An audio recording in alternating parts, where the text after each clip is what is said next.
15% বাড়ি ভাড়া বাড়ানোর দাবি মেনে নেওয়ায় আন্দোলন প্রত্যাহার করেছেন শিক্ষকরা। বুধবার থেকেই ক্লাসে ফেরার ঘোষণা দিয়েছেন তারা।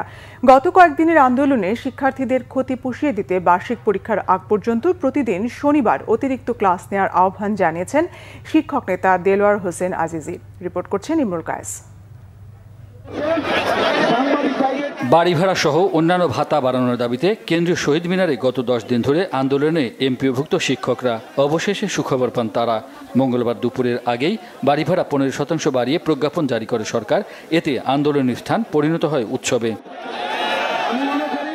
আন্দোলন সমাপ্তির ঘোষণা দেন শিক্ষক নেতা অধ্যক্ষ দেলোয়ার হোসেন আজিজি। আন্দোলনে সমর্থন দেয় বিএনপি, জামাত, এনসিপি সহ অন্যান্য রাজনৈতিক দলগুলোকে ধন্যবাদ জানান তিনি।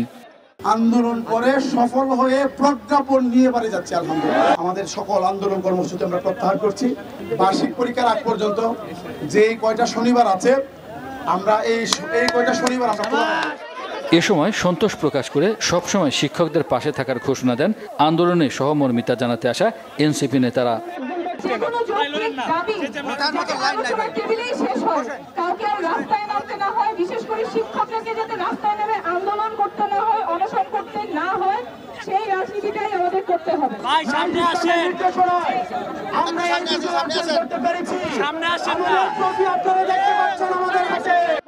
বাড়ি ভাড়া বাড়ানোর খবরে উচ্ছ্বাস প্রকাশ করে সরকারকে ধন্যবাদ জানান সাধারণ শিক্ষকরা।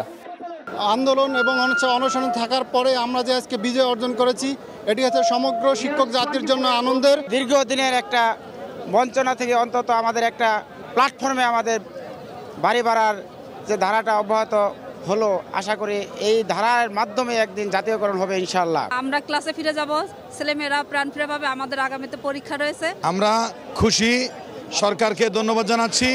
দুপুরের পরপরই শহীদ মিনার এলাকা ছেড়ে দেন শিক্ষকরা। বেশ কয়েকদিন আন্দোলন সংগ্রামের পর অবশেষে হাসি ফুটে উঠেছে শিক্ষক সমাজের মুখে। এমপিওভুক্ত শিক্ষকরা এই শহীদ মিনারে গত কয়েকদিন ধরে আন্দোলন করছিলেন। তাদের দাবি যে বাড়ি ভাড়া বাড়ানোর কথা, সেটি সরকার মেনে নিয়েছে। তারা বলছেন বাকি দাবিগুলো পর্যায়ক্রমে সরকার মেনে নেওয়ার আশ্বাস দিয়েছেন।